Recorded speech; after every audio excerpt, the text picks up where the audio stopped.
Houveram outras coisas que foram tratadas na unidade, mas eu privilegiei aqueles 3 pontos por entender que eles eram os mais relevantes para a gente fazer na avaliação, para a gente estar fechando a primeira etapa, tá? Então, eu vou projetar aqui uns slides a partir do mesmo conteúdo daquelas questões. Eu coloquei aqui alguma coisa da matéria também, para a gente relembrar, né? Mas a matéria vocês já têm também o conteúdo dela aí naqueles, né, nas nossas aulas presenciais lá na FAMS. Então, eu vou colocar aqui para vocês, primeiramente, o slide.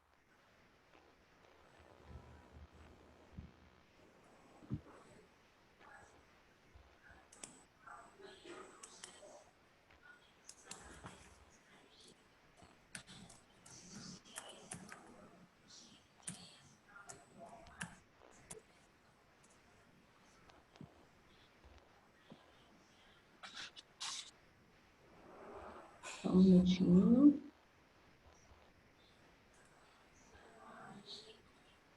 Aí, estão conseguindo visualizar? Sim. Revisão, primeira etapa, certo? Sim. Sim. O primeiro ponto que nós vamos trabalhar, conceituação de ética, perspectivas históricas, filosóficas e políticas. Nesse momento, lá na nossa disciplina, a gente abordou algumas origens da palavra ética, né? E como um ponto para a gente pensar como que a ética é um tema relevante para a nossa prática profissional, né? Acho que esqueci de avisar que a gente vai começar com a disciplina da ética profissional hoje. Geralmente a gente começa com jurídica, eu estou começando com ética. Por quê? Eu fiz na ordem dos slides, eu coloquei primeiro ética e ia ficar muito difícil eu procurar o conteúdo da jurídica aqui agora, então eu coloquei, estou começando primeiro pelo conteúdo da ética, tá? A pergunta que eu lanço para a gente pensar aqui é por que Gilles Lipovetsky afirma que o contemporâneo apresenta o crepúsculo da moral. Nós vimos muitas definições sobre ética, moral, mas um dos pontos que a gente fechou esse conteúdo foi na abordagem do Lipovetsky, né? Estão vendo o outro slide aqui que eu projetei? Então, muito pequenininho. Agora. Sim. O filósofo francês, né? Gilles Lipovetsky, teoriza sobre a hipermodernidade, ele trabalha o conceito de hipermodernidade. Falei disso em sala também. Não vou abordar especificamente o conceito na prova, mas ele ajuda a gente a entender. Para o Lipovetsky, o momento que a gente vive na nossa cultura, na nossa sociedade, é um momento de exacerbação dos valores criados na modernidade, lá atrás. Por isso que ele usa a palavra hiper na frente da modernidade, tem esse prefixo hiper, para poder falar para a gente dessa exacerbação, desse excesso. E aí a gente percebe que diferencia do conceito, por exemplo, dos autores que trabalham a noção de pós-modernidade. Porque o prefixo pós, ele nos dá a ideia de que a modernidade foi ultrapassada e que houve alguma coisa depois, né? Para o Gilles Lipovetsky, não. Para ele, nós temos uma hipermodernidade, ou seja, a modernidade ela está exacerbada nos nossos dias, né? Nós temos várias características, né, que ele indica como sendo características dessa nossa época de exacerbação da modernidade. E aí ele tem um trabalho especificamente chamado A Era do Vazio, em que ele vai dizer que nessa sociedade hipermoderna há uma perda de sentido das grandes instituições morais, sociais e políticas que a gente tinha até então, né, que eram relevantes na modernidade.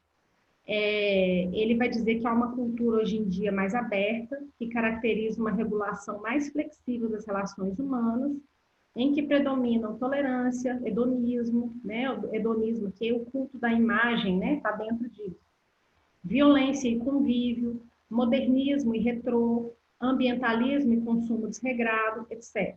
Até aí, conseguiram me ouvir, me acompanhar? Sim. Ok. Então, isso é uma característica da hipermodernidade. Esse momento em que há uma perda de sentido dessas instituições que antes faziam um controle moral, inclusive, da sociedade, né? A gente pode pensar aí no valor, por exemplo, que adquire hoje na nossa cultura a grandes instituições, como, por exemplo, instituições religiosas, qual que é o valor que, por exemplo, tem as forças de segurança, né? Hoje a gente tem uma noção mais flexibilizada do valor dessas instituições à nossa cultura. E aí, segundo ele, a era da moral se apagou para dar lugar a uma era de uma ética mais individualista e narcisista. Essa nova ética foge da dor do dever, né? Não ordena nenhum sacrifício maior, nenhuma separação de si mesmo. Então, para a gente entender essa noção do crepúsculo da moral, ou seja, né, um momento em que a moral chegou a um ponto em que ela começa a ser a escurecer, né? O crepúsculo é esse momento onde o dia escurece, né? Se torna noite. Então é interessante a gente pensar por essa via, que há um individualismo em nossa era, né? E esse individualismo, o aumento desse individualismo, ele faz com que grandes instituições também percam sua importância no sentido da regulação, né, como acontecia anteriormente. Acompanharam até aqui? Sim. Deixa eu ver se não tem ninguém aqui aguardando para entrar na aula.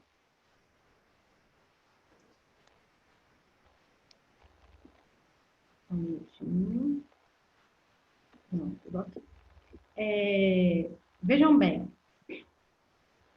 eu vou passar para vocês aqui agora um pequeno videozinho do próprio Lipovetsky, falando para a gente dessa noção do individualismo, tá? Um videozinho de 3 minutos. Nesse videozinho ele vai falar desse conceito do individualismo e vocês vão ver como que isso tem um significado muito importante para a gente pensar o quanto que essas regulações morais nos nossos dias se encontram diferenciadas, tá?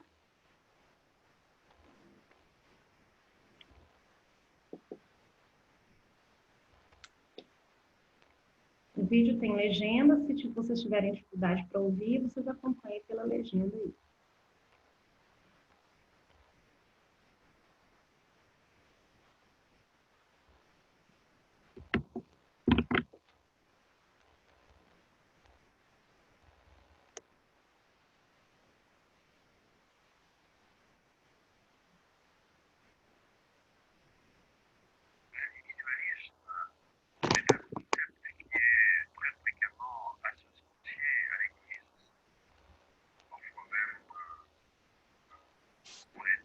Vou voltar aqui, só um minuto.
Aumenta um pouquinho o volume.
Tô cortado.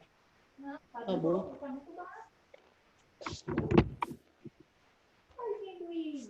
Pessoal, vocês acompanharam aí na fala do Lipovetsky, ele dizendo para a gente como que ele entende a noção do individualismo. Ele sai de uma perspectiva moral, que ele fala que é, inclusive, que está presente nos desenvolvimentos, até ele dá exemplo do Papa, né? É uma noção moral do individualismo como sendo ligada ao egoísmo. E ele vai dizer que, para ele, o individualismo, nos nossos dias, ele está mais ligado à liberdade. Ou seja, as pessoas tendem a buscar regular suas próprias vidas, né? E através de mecanismos como, por exemplo, o voto, né? Ele cita o sufrágio, né? Votar e ser votado. Ou seja, as pessoas hoje, elas têm uma, uma liberdade para regular as próprias vidas, né? Isso está de acordo com o que a gente trabalhou nessa noção que ele traz do crepúsculo da moral. Isso é uma consequência, né, dessa hipermodernidade, segundo Lipovetsky, com a qual a gente tem que lidar nos nossos dias, né? Isso tem uma relação totalmente direta com a questão da ética, né? Como fica essa noção, né? Como a gente pode pensar uma noção de ética onde cada um regula a si próprio, né?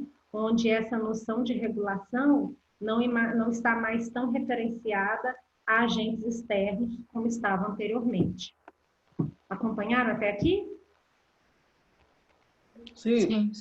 Ok. Vou voltar então para o slide, tá? Vou fechar esse videozinho aqui. Alguém tem alguma questão? Gostaria de colocar agora? O som do slide está muito baixo. Pois é, no meu aqui estava no máximo, mas eu mando para vocês o vídeo. Você fala do vídeo do Lipovetsky? É porque o som não estava pegando o áudio em si, sim, estava pegando a área de trabalho. É por isso que saiu baixo. Mas é porque eu não consegui, eu fiz esse teste mais cedo, eu não consegui vincular ele ao áudio, ele só estava aparecendo na área de trabalho. Mas de todo jeito eu posso mandar o link do vídeo para vocês também verem depois, tá? É um videozinho de 3 minutos, tem no YouTube, depois vocês conseguem achar, com certeza. Mas eu acho que a ideia é essa, né? Que ele fala que o individualismo dos nossos dias, ele faz com que essa regulação moral da sociedade fique abalada, uma vez que ele entende que nos nossos dias o individualismo está ligado a uma noção de liberdade, não tem mais aquela conotação moral que ligava antes ao egoísmo, ok? O canal do vídeo é o canal Fronteiras de Pensamento do YouTube. Tem vários pensadores lá, recomendo vocês darem uma olhada lá. E, inclusive, tem vários fragmentos da fala do Lipovetsky sobre vários temas da obra dele. Segundo ponto. Né? O primeiro ponto foi sobre uma introdução à ética. O segundo, agora, comentar os níveis e etapas do desenvolvimento moral, segundo Lawrence Kohlberg. Nós vimos, né, nas aulas que o Lawrence Kohlberg é autor de uma teoria do desenvolvimento moral, que tem caráter universalista. Ele deu sequência aos estudos do Piaget, né? Então, ele é da mesma corrente teórica do Piaget, né? Então, nós vamos ver que, para o Lawrence Kohlberg, né, quando a gente fala que a teoria de desenvolvimento moral dele tem caráter universalista, não é que as normas são universais, mas as estruturas que permitem a aplicação de normas em alguns contextos, né, precisos, são universais, ou seja, desde que o sujeito tenha acesso a uma formatação, né, a um desenvolvimento que lhe permita aprender as normas, né, ele vai adquirir conceitos para um juízo moral. Então, as normas não são universais, mas as estruturas que permitem ao indivíduo aplicar as normas desde que haja um estímulo, desde que haja uma maturação desse indivíduo, né? Todos os seres humanos têm a capacidade de chegar à plena competência moral medida pelo paradigma da moralidade autônoma, através de um processo maturacional e interativo. Então, lembrando aqui, ele vai recorrer à noção de autonomia do Piaget, né? Ele vai recorrer à ideia de heteronomia, anomia, né? Nós vimos lá que ele distingue 3 níveis do desenvolvimento moral, né? O pré-convencional, que acontece na primeira década da vida, que é aquele no qual o sujeito parte, né? O indivíduo, melhor dizendo, parte de uma ausência de uma referência externa de lei, até um momento onde ele reconhece essa referência externa no outro, ou seja, a heteronomia. Então, esse processo do Kohlberg aparece na primeira década da vida, acontece na primeira década da vida. O segundo nível, o convencional, ele fala que o nível convencional é o nível onde entram adolescentes e adultos, e nesse nível o sujeito já reconhece essa referência externa, a heteronomia, né? Ele já reconhece que o outro pode colocar regras, né, que ele tem uma referência no outro de como agir. O nível pós-convencional, o Kohlberg vai dizer que somente alguns adultos chegam nesse nível, que seria um nível de autonomia, né? Nesse nível, a gente pode falar de conceitos de ética, de justiça, como sendo orientações das ações do homem. Mas ele diz que a maioria das pessoas permanece no nível convencional, ok? Acompanharam até aqui? Sim. Tudo. Olha só, destrinchando esses níveis, né? Vocês vão lembrar do teste do marshmallow, passei para vocês lá na sala o videozinho, vocês lembram? As crianças são levadas a escolher, né? Você vai deixar, eu vou deixar o marshmallow com você. Se você deixar ele inteiro, se você não comer o marshmallow, você vai ganhar outro depois. E aí a gente viu que o vídeo, as reações são mais diversas possíveis, né? Algumas crianças respeitam essa norma, outras crianças não, algumas ficam angustiadas, né? Coloquei só a fotozinha para vocês lembrarem aí, não vou rodar o vídeo de novo, não. Mas é para ilustrar que nesse nível, né? Esse primeiro nível do desenvolvimento moral do Kohlberg, ele fala que existem 2 estágios dentro desse nível. Um é da orientação pela obediência e punição, ou seja, o sujeito se orienta na possibilidade de ser punido, né?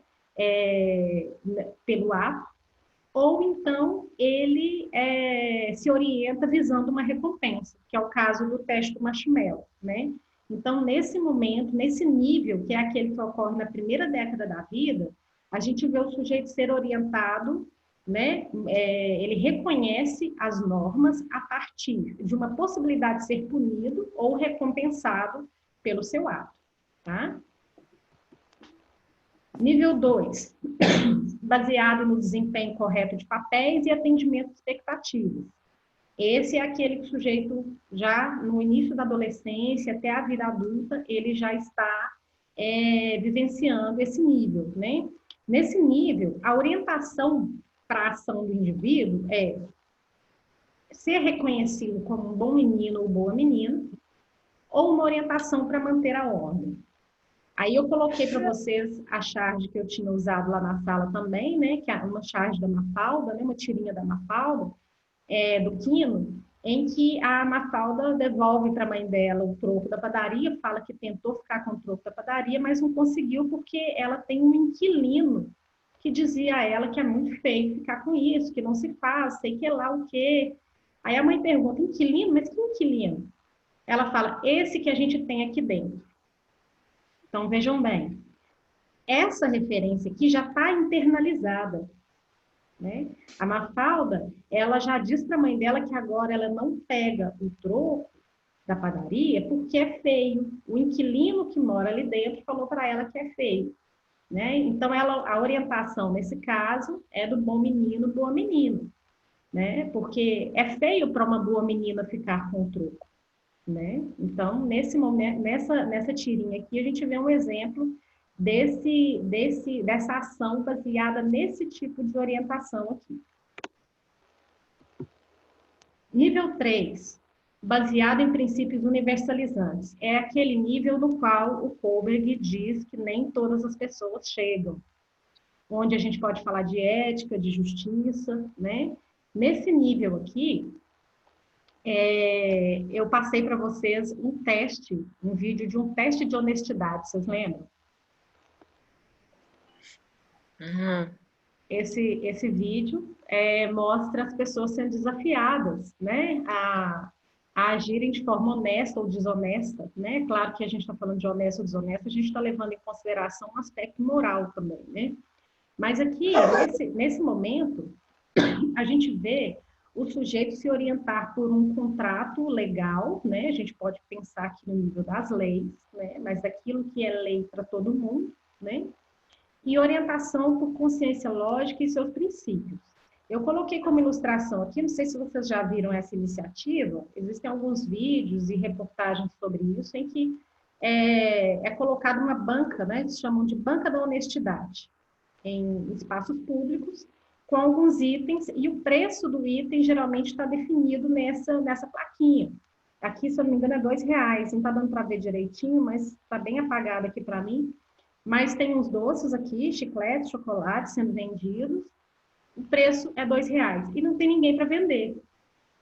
Ou seja, a pessoa pode pegar um desses itens e sair, pode pegar um desses itens e deixar o valor de R$2, pode deixar um valor a menos, pode deixar um valor a mais.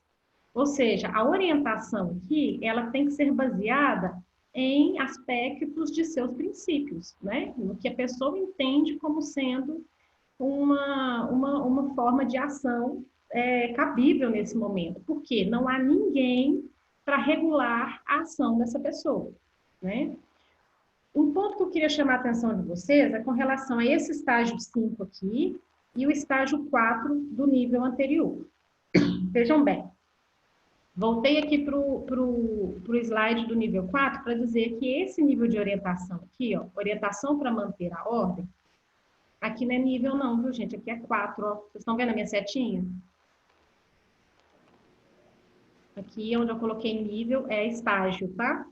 Nível são só os 3 níveis que a gente viu antes. Aqui são estágios. Nesse estágio 4 aqui, a orientação para manter a ordem não quer dizer que essa ordem esteja ligada a uma lei, a algo que foi contratualmente estabelecido como lei. Aqui, manter a ordem pode ser evitar conflito. Tá? Evitar que as coisas saiam do controle, evitar um desequilíbrio, que pode ser, por exemplo, manter algo fora da lei, tá? Desde que esteja em ordem. Nesse ponto aqui, não. Nesse ponto aqui, no estágio 5, que já está no nível 3, pode ser que responder às leis, seguir as leis, esteja ao contrário de manter a ordem.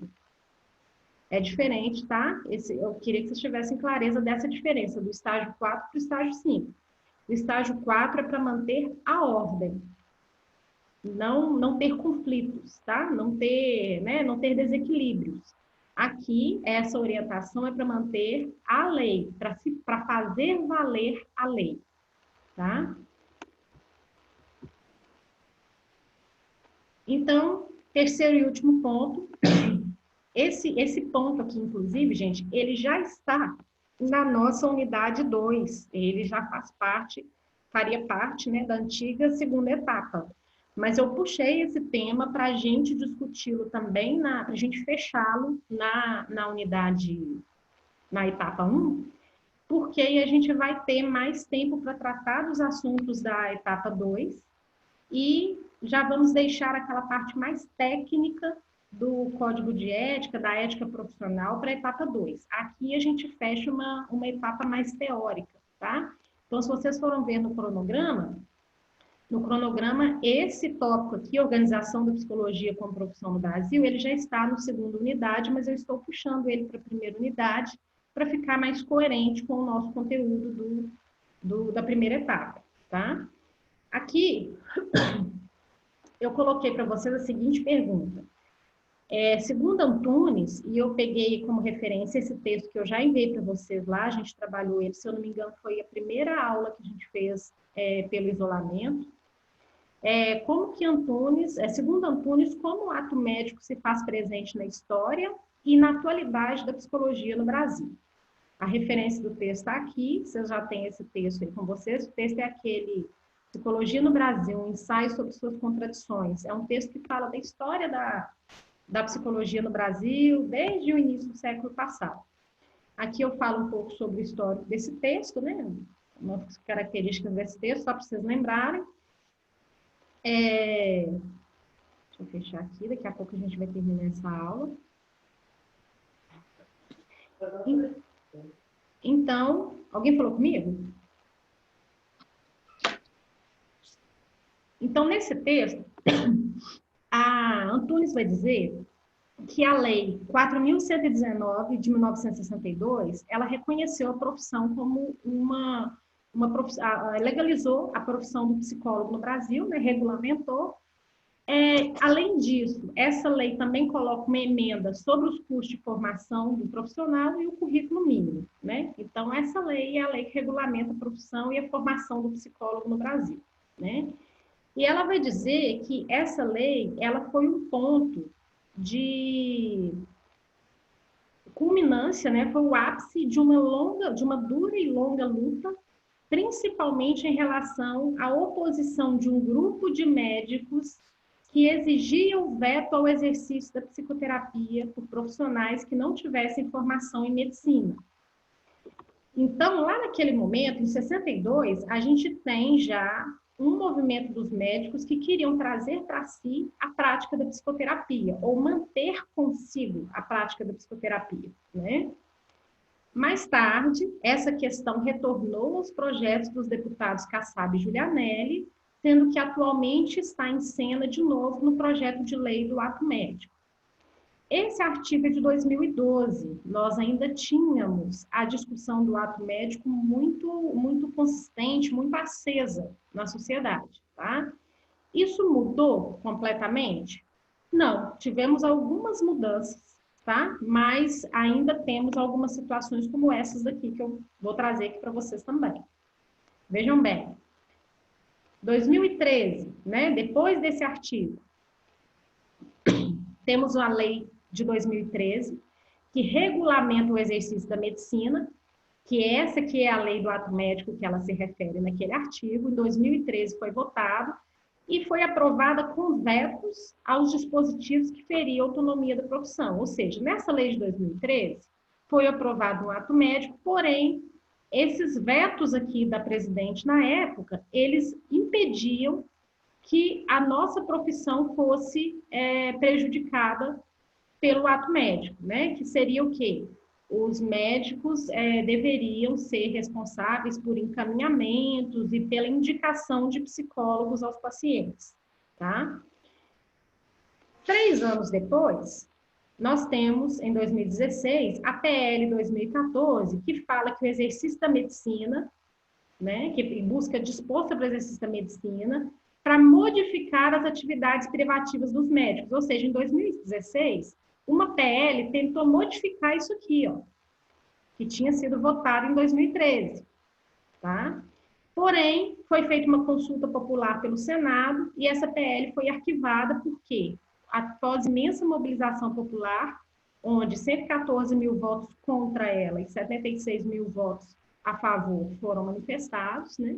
A grande maioria foi contra esse ato médico. Então, a própria autora pediu arquivamento dessa medida no Senado. Tá? Então, isso lá em 2016. 2017, a 20ª Vara Federal do Distrito Federal suspende a possibilidade dos enfermeiros solicitarem exames no SUS. Após o quê? Após uma ação do Conselho Federal de Medicina. Ou seja, tivemos 2 tentativas para instaurar o ato médico em sua totalidade, mas tivemos logo em seguida uma tentativa que, de certa forma, conseguiu um braço do ato médico numa profissão que foi a enfermagem. Inclusive, nesse momento aqui, né, eu me lembro, nessa época, o Conselho de Psicologia, ele divulgou uma carta manifestando solidariedade à enfermagem, aos enfermeiros, e ao COREM, né? E manifestando preocupação com essa decisão, né? E esse ano, como é que está a situação? Esse ano, nós temos uma medida de janeiro, em que a Justiça reafirma que a acupuntura é prática exclusiva de médicos. Lembrando que no ato médico, gente, as profissões que estavam aqui não era somente psicólogo, não, né? A gente tinha aqui psicólogos, fisioterapeutas, fonoaudiólogos, todos eles estavam submetidos à medicina, né? Na lei do ato médico.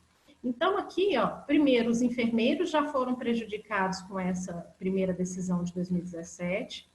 2020, a acupuntura, que era praticada por fisioterapeutas e outros profissionais da saúde, passa a ser prática exclusiva de médicos. E também em 2020, algo que acontece ainda, é recorrente, conversei com vários profissionais conveniados e eles me disseram que acontece, é que os convênios exigem encaminhamento médico para cobertura de tratamento psicológico, né? Então, isso aqui, ó, é um ato médico na prática, tá?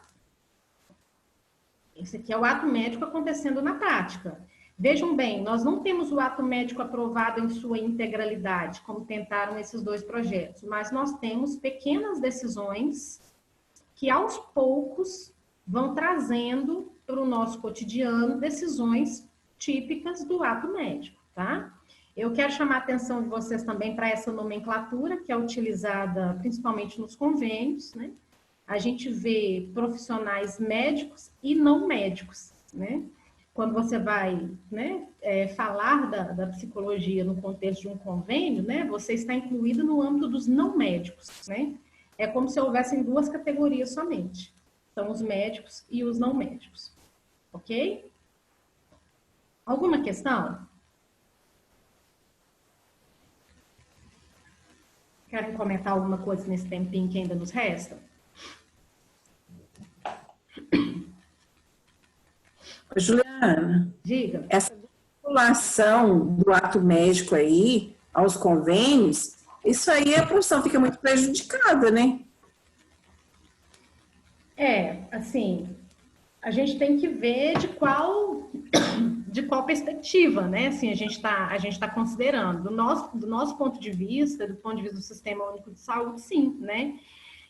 Às vezes as pessoas poderiam ter um acesso mais direto, né, ao profissional psicólogo, fonoaudiólogo, fisioterapeuta, se elas não tivessem que se passar primeiro por uma consulta com um médico para depois serem encaminhadas. Lembrando que nesse encaminhamento tem que constar o CID, né, que é a Classificação Internacional das Doenças, referente ao que o paciente se queixa, e o número de sessões que o médico sugere para aquilo, né? Então, a gente tem que se questionar até que ponto que esse profissional que encaminha é um profissional que tem conhecimento da questão psíquica, né? De toda a questão da psicopatologia, para ele poder fazer esse encaminhamento, né? E sem dizer que isso é, de fato, uma interferência direta na profissão, porque o psicodiagnóstico é uma das características também que compete ao psicólogo, né? E eu concordo com você, assim, a população, principalmente a população de mais baixa renda, né? Talvez ela não tenha recursos para aguardar por uma consulta no Sistema Único ou talvez arcar com uma consulta particular para obter esse encaminhamento que é necessário, né? Então, a gente está falando aqui de convênio, mas se isso for estendido a população no geral, de fato, pode ser prejudicial. O caminho fica muito longo, né? A pessoa nem conseguindo. Sim, sim. Alguém mais? Juliana. Diga. Quer dizer que, por exemplo, se, por exemplo, eu vou tratando pelo SUS, quer dizer que a pessoa só vai ter contato com o psicólogo, por exemplo, se ele necessitar de um psicólogo, encaminhado primeiro, tem que ser encaminhado pelo médico? Pelo SUS, atualmente, não. Pelo SUS, atualmente, esse ato médico que eu nomeei aqui, ele está restrito ao contexto dos convênios, planos de saúde, né? No caso do SUS, não. No SUS, você chega numa unidade básica de saúde, você pode, né, solicitar um acompanhamento de um psicólogo sem que tenha necessidade de passar por uma consulta médica. Mas se o projeto do ato médico for aprovado em sua integralidade, sim, isso vai valer também para o SUS. Então, por exemplo, igual no meu caso,